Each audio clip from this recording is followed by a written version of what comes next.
मध्य प्रदेश के मंदसौर जिले में कोटेश्वर महादेव के समीप 500 बीघा भूमि पर गोवंश वन्य विहार का भूमि पूजन कार्यक्रम संपन्न हुआ, जहां विशिष्ट अतिथि के रूप में पधारे संत एवं मां अन्नपूर्णा कामाख्या शक्तिपीठ धाम सेमलिया के पीठाधीश्वर श्री श्री 1008 महामंडलेश्वर मधुसूदनानंद जी महाराज ने एक ऐतिहासिक पहल के रूप में गोवंश वन्य विहार, उसकी प्रासंगिकता, गौ सेवा जैसे बहुमूल्य विचारों से मौजूद जनसमूह को लाभान्वित किया।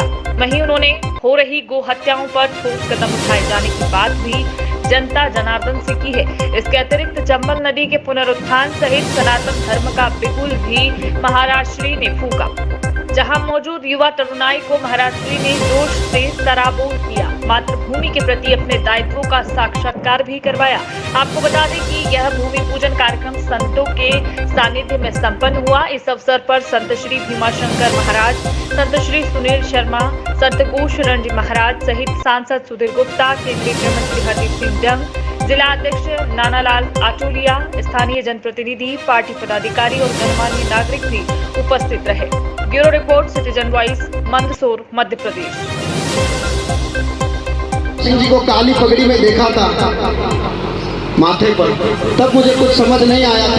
आज आपके माथे पर भगवा पगड़ी देख करके समझ आता है हिंदू राष्ट्र भाई को गो माता कहते हैं ना। हाथ खड़ा करिए, गो माता है कि नहीं? तो कौन वो लोग हैं जो सड़कों पर अपनी माँ को छोड़ रहे हैं?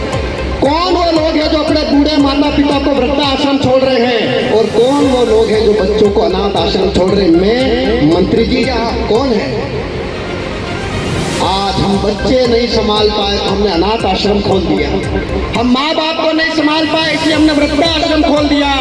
हम गाय की सेवा नहीं कर पाए तो हमने गौशाला खोल दी। अब बचा क्या है छोड़ने के लिए? मैं कहना तो नहीं चाहूंगा, थोड़ा बहुत अगर हम नहीं संभाल पाए तो कल को उसको छोड़ने के लिए भी कुछ न कुछ हमें बनाना पड़ेगा। तो गौशाला खोलने से समस्या का हल नहीं होगा, बिल्कुल नहीं होगा। आप हजारों गौशालाएं खोल दीजिए, बिल्कुल इसका समाधान नहीं है। समाधान केवल एक है। समस्या हमने पैदा करी है, समाधान भी हमें करना होगा। लेकिन भारत की जनता, मैंने दुबई के बारे में, रशिया के बारे में, ब्रिटेन के बारे में, जापान के बारे में बहुत कुछ पढ़ा और पढ़ने के बाद एक बात मेरे समझ में आई कि ये देश जो है वहाँ की सरकारों के कारण आगे नहीं गए, वहाँ की राष्ट्रभक्ति के कारण और वहाँ की जन जागृति के कारण आगे गए हैं। भारत की जनता जब तक नहीं जाग जाती है किसी समस्या का समाधान नहीं हो सकता है। पंच उठाएगा। हम इतने आलसी हो गए हैं, ये गौशाला, ये अनाथ आश्रम, ये वृद्धाश्रम हमारी कायरता का प्रतीक है कि हम इतने कायर हो गए हैं, इतने कायर हो गए हैं कि न बच्चों को संभाल पा रहे, न माँ बाप को संभाल पा रहे, न गाय को संभाल पा रहे, न खुद की जिंदगी संभाल पा रहे और शासन प्रशासन पर बोझ बनकर जीवन जी रहे हैं। इस कारण हमारा देश पीछे जा रहा है और इस कारण हम लोग पीछे जा रहे हैं। गाय की एक ही समस्या का एक ही निदान हो सकता है और मंत्री जी आपको हम आशीर्वाद देते हैं कि भारी मतों से विजय होकर आप वापस आओ, आप मंत्री बनो और कैबिनेट में ये प्रश्न रखो और एक कानून प्रस्ताव पास करवाओ तो ये गौशाला की समस्या भी खत्म हो रही है। सारे किसान गाय रखेंगे। जो रासायनिक कंपनियां हैं, जो खाद बनाने वाली कंपनियां हैं, उन कंपनियों की मीटिंग बुलाइए, केंद्र सरकार से बात करिए, वैज्ञानिकों को बुलाइए और उन कंपनी को ये कहिए, खाद बनाने वाली, रासायनिक कीट बनाने वाली कंपनियों को ये कहिए कि आप लोग जो खाद बनाते हो रेत का, कचरे का, इसकी बजाय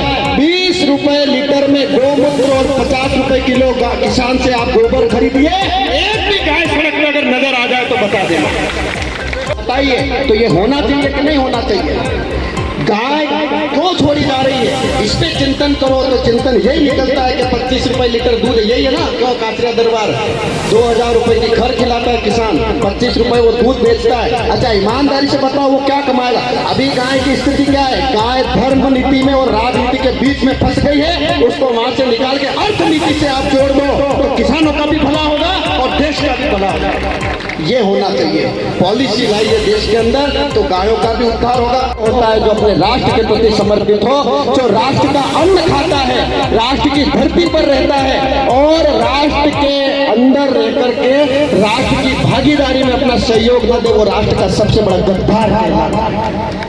शासन की जिम्मेदारी नहीं है कचरा साफ करने की, शासन की जिम्मेदारी नहीं है पौधे लगाने की, शासन की जिम्मेदारी नहीं है। ये जिम्मेदारी हम लोगों की, क्योंकि हमारा देश है, हमारी धरती है और हम यहाँ रहते हैं। और हम, अच्छा बताइए कितने पेड़ पौधे लगाए किसानों ने? आप बड़े धार्मिक बनते हो, कितने पेड़ पौधे लगाए बरसात में? लगाए क्या? फिर ऊपर मुंह लटकाते हो कि पानी नहीं गिर रहा है। आप वृक्षारोपण करिए तब आप धार्मिक है, आप नदियों का संरक्षण करिए तब आप धार्मिक है, आप देश की गंदगी को साफ करिए तब आप धार्मिक है, आप जीवों के प्रति प्रेम करिए, गरीबों के प्रति प्रेम करिए। और ये अभी मंत्री जी कह रहे थे कि समिति में और आपस में लड़ाई वाला कुछ मामला आप बता रहे थे, तो मैं एक ही बात बोलता हूँ कि जिनको बड़ा नाम चाहिए वो लड़ेंगे और जिनको सेवा चाहिए वो मन से सेवा करेंगे, बात ही खत्म है।